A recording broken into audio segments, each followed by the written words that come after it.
कैसे हो दोस्तों। मैं मोहम्मद नईम शेख तुम्हें बताना चाहता हूँ कि जस्ट नाउ मेरी नजरों से इंडियन एक्सप्रेस का एक आर्टिकल गुजरा जो 14 मई संडे 2023 का था, जो आपकी स्क्रीन पे है। और इसमें स्टेट के डिप्टी सीएम देवेंद्र फडणवीस ये जता रहे हैं कि भले ही कर्नाटक में बीजेपी की हार हुई लेकिन उससे कोई फर्क नहीं गिरेगा आने वाले असेंबली इलेक्शन जो महाराष्ट्र में होने वाले हैं या 2024 के लोकसभा इलेक्शन में।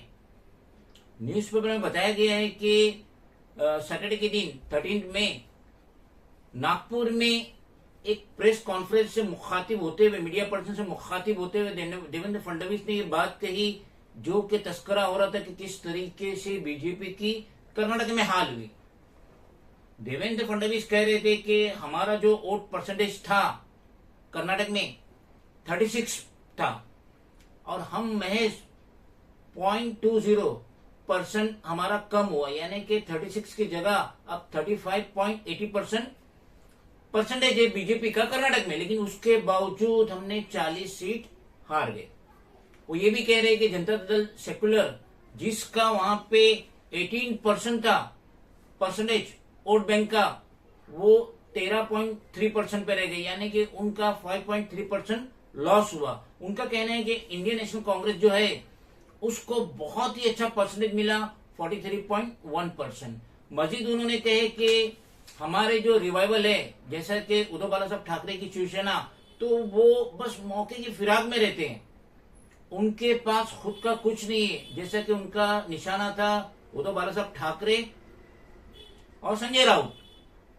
देवेंद्र फडणवीस कह रहे थे कि इनके पास इनका कुछ भी नहीं है, इनकी पार्टी का कुछ भी नहीं है, तो ये दूसरों के लिए ढोल पीटते। जैसा कि उद्धव बाला साहब ठाकरे और संजय राउत ने खुशी का इजहार किए थे कर्नाटक में कांग्रेस की जीत पे और बीजेपी की करारी हार पे। देवेंद्र फडणवीस मजीद कहे कि शरद पवार ने जो 9 कैंडिडेट्स कर्नाटक इलेक्शन में उतारे थे वो सबके सब हार गए। मेरे ख्याल से उनकी डिपॉजिट भी जब्त होगी और एनसीपी को कर्नाटक में 1% भी वोट नहीं मिला, यानी कि उनका जो परसेंटेज था वोट का 0.27 था। तो इस तरीके से देवेंद्र फडणवीस अपने अपोनेंट पे इल्जाम लगा रहे हैं कि अगर बीजेपी कोई वार्ड भी हार जाती है, वार्ड इलेक्शन भी हार जाती है, तो ये लोग चिल्लाते हैं। उन्होंने ये बताया कि देखिए यूपी में क्या हुआ, अभी जो सिविक इलेक्शन हुए यूपी में जिसका रिजल्ट भी 13 मई को ही डिक्लेयर हुआ और एक तरफा बीजेपी ने जीत हासिल की। तो उनका नजरिया ये है, Devendra Fadnavis home minister, finance minister, deputy chief minister of Maharashtra, उनका नजरिया ये है कि भले ही बीजेपी की कर्नाटक में हार हुई है मगर इससे कोई फर्क नहीं गिरेगा महाराष्ट्र में जो असेंबली इलेक्शन होने वाले ईयर 2024 में। और साथ ही साथ वो पुख्ता तौर पे कह रहे हैं कि अगले prime minister of India Narendra Modi ही रहेंगी, बीजेपी की हुकूमत ही रहेंगी।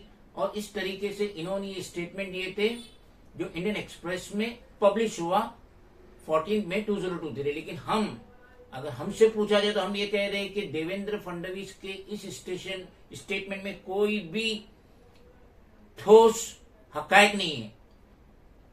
ये जो कह रहे हैं कि बीजेपी को कोई फर्क नहीं गिरेगा, वो सेंट्रल में 2024 में अपनी हुकूमत बनाएंगी, महाराष्ट्र में भी उनकी हुकूमत बनेगी एकनाथ शिंदे की शिवसेना से मिलके, तो यहाँ पे तो उनके बिग बॉस देश के PM Narendra Modi, home minister Amit Shah और national president BJP JP Nadda सब हिल चुके। महाराष्ट्र कर्नाटक के इलेक्शन की वजह से पूरे हिल चुके, पूरे डिस्टर्ब है। उसके बावजूद देवेंद्र फडणवीस कह रहे हैं कि हम 2024 का लोकसभा इलेक्शन भी जीत जाएंगे, महाराष्ट्र का असेंबली इलेक्शन भी जीत जाएंगे।